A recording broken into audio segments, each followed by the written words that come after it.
What's up, y'all? It has been a while. I have been dealing with some personal things, but I am back, okay? So we are on Teen Mom OG Season 9, Episode 19, Balancing Act. And, I mean, it was a boring episode, but we're going to get into it, okay? We're going to get into it and we're going to get through with it, okay? So, starting off, we start off with Caitlin. Caitlin is basically saying that she wants to put Nova in the living room with her child, her third child to be exact. And for me personally, putting a child of I want to say that Nova is like 6 or 7. Putting a child at that young age is just too young for me. But I mean, whatever, people do what they want to do. But for me, it's just too young. But she wants to put her in the living room with her. And I mean, that's pretty much what it was with that.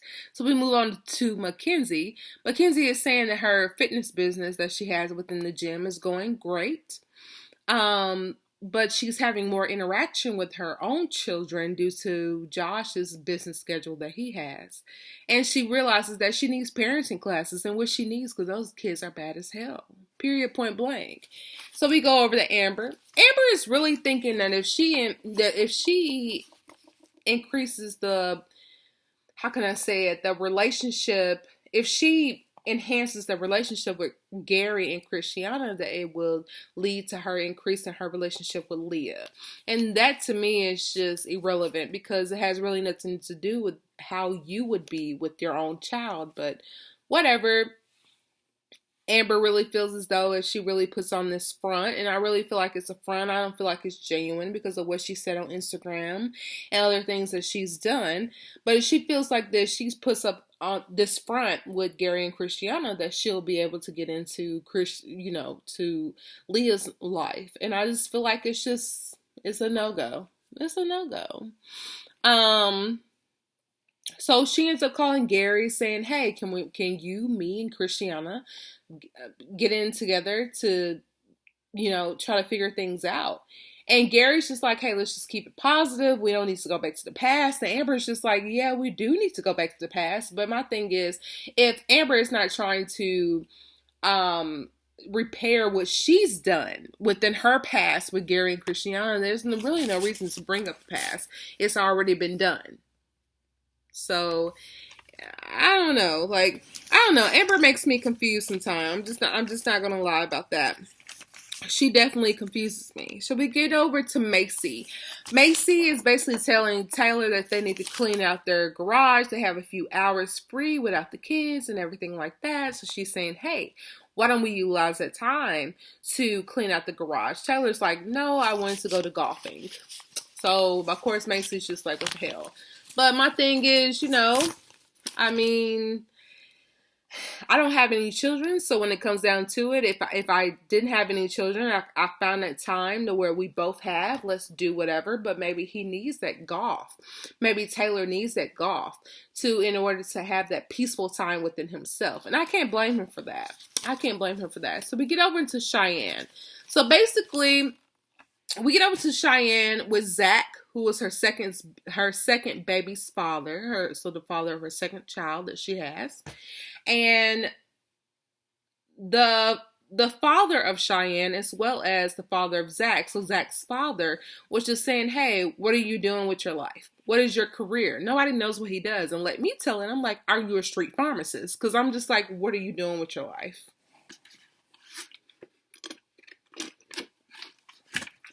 What are you doing with your life, Zach? Like, what are you doing? Because we really don't hear a lot about Zach. I understand it's about the teen mom, but at the same time, teen mom is being Cheyenne. But at the same time, it's just like, Zach, what do you do?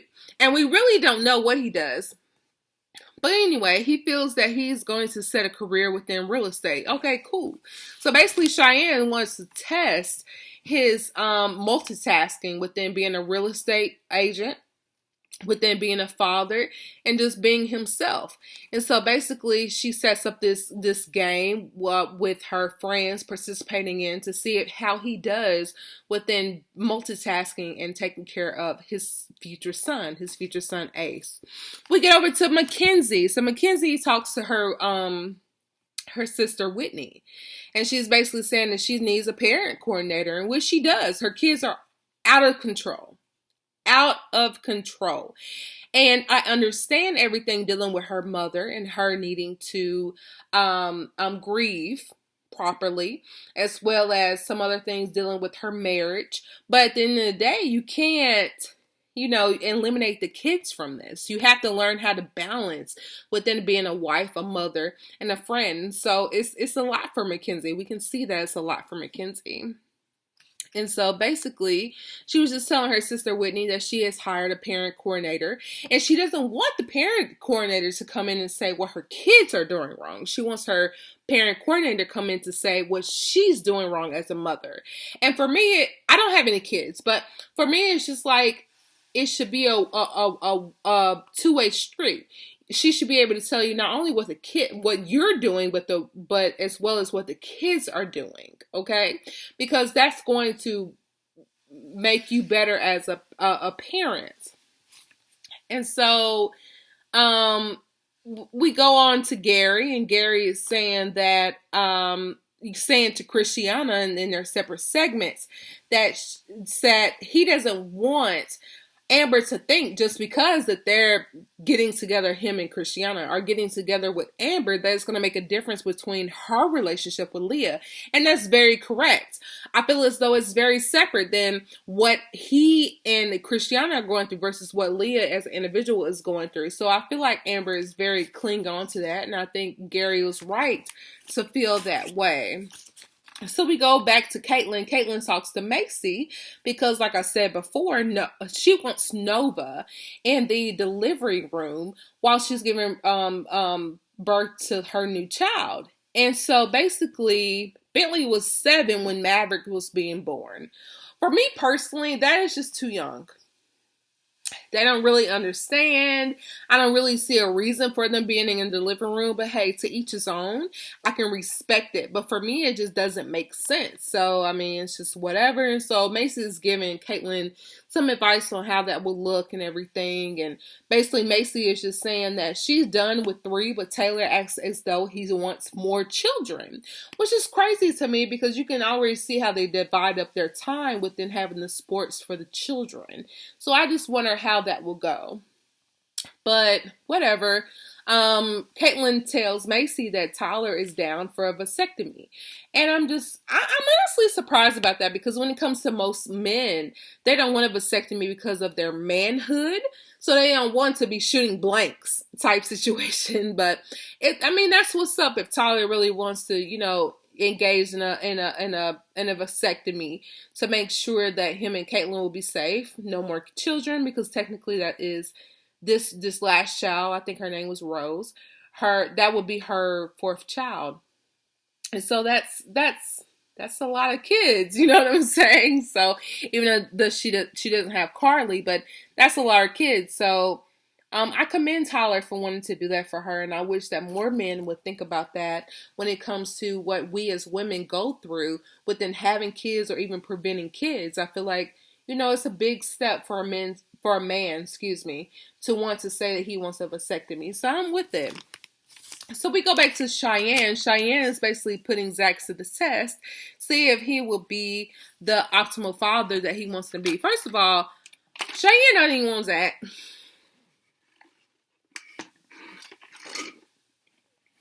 She don't want that man.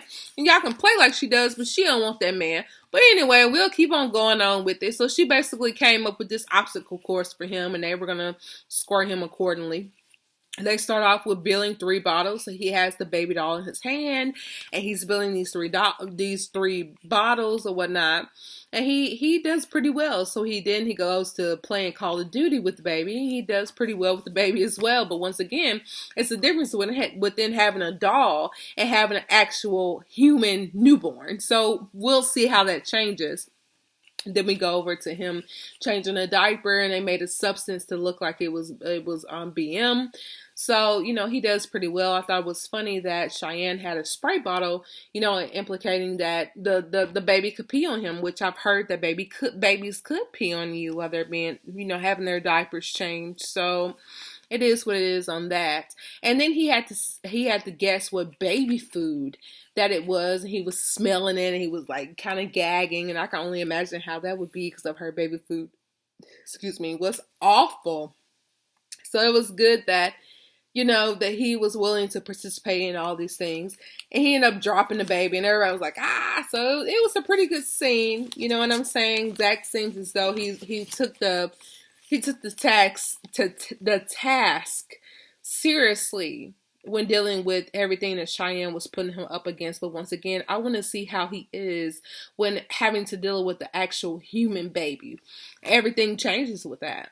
So we'll see. So we go back to Macy. Macy has her friend helping her clean up the garage. It's a hell to the no for me.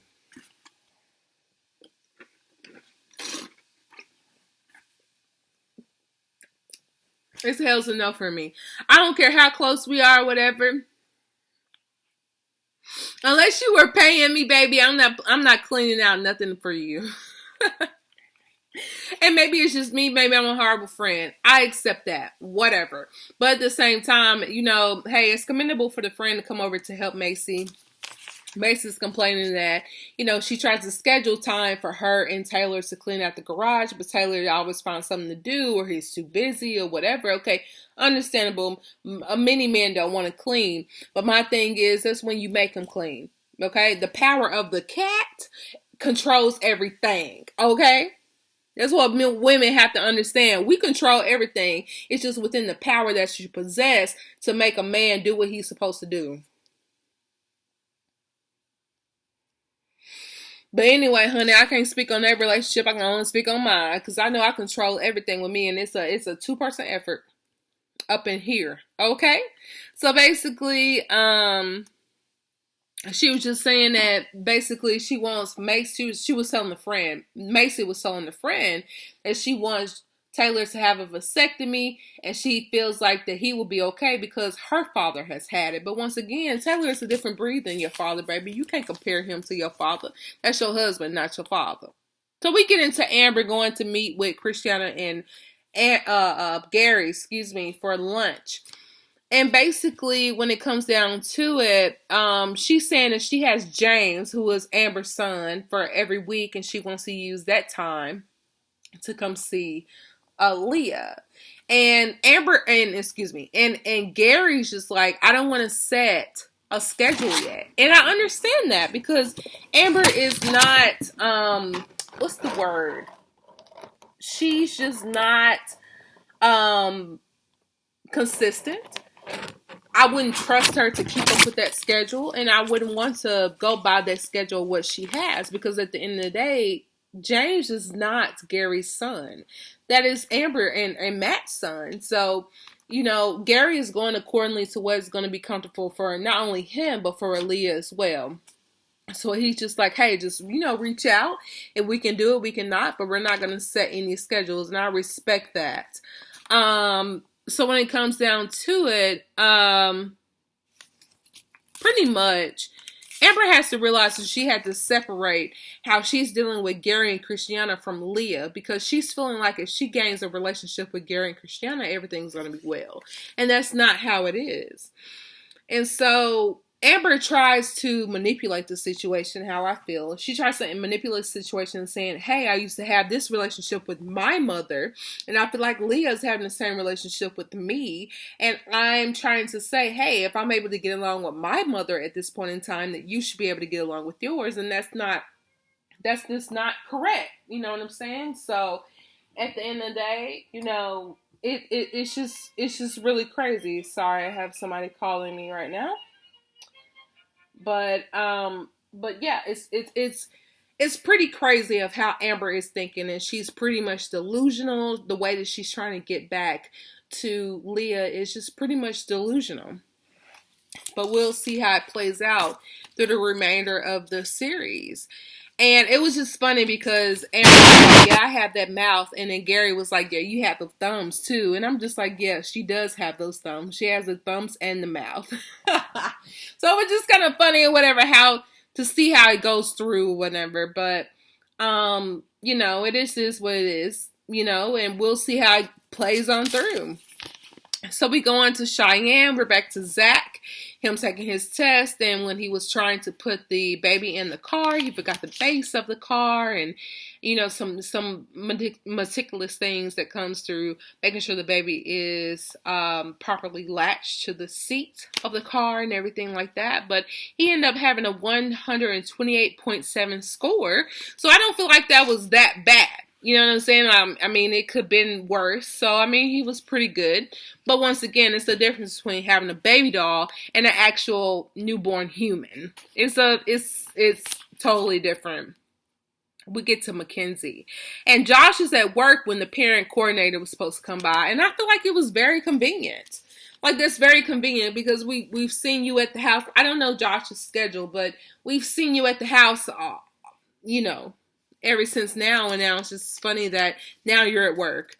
Whatever. So the instructor comes by, and to be honest with you, the instructor looks like she's sleepy and stressed out. She looks like she's sleepy and stressed out by herself, and I'm just like, honey, what do you got going on at home? But whatever, make your money, honey. So basically, when she first gets there, she sees Bronx with Mackenzie, and Bronx appears to act a certain way because they're company, and Mackenzie says, hey, he's gonna act a certain way because they're company. My kids do this and everything. They even act out a certain way when I have guests over or if I'm in the grocery store. And my thing is, baby, bye. It couldn't be me. It couldn't be me. So she ended up going to pick up Jaxie and Gannon from the school bus stop, or from the bus stop from when they're finished with school. And, it was a peculiar situation, maybe because I'm not used to it, because I would never defy my mother. I would never at that age, or any time, honestly, would just leave the house or anything like that. So she tells the parent coordinator as well as us that Jaxie, who was the daughter, they told her that she isn't ready for the second grade.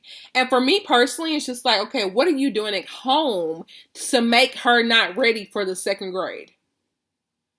Because yes, the teacher should be teaching her at home, at school. But at the same time, what are you not doing at home to where she's not ready for the second grade? Because you have to work with your children at home. So are you neglecting your children's academic capabilities at home? Because academics don't end at school. You have to carry it out at home.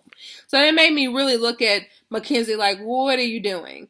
As well as Josh, okay? Because both parents are there, so what the hell is going on?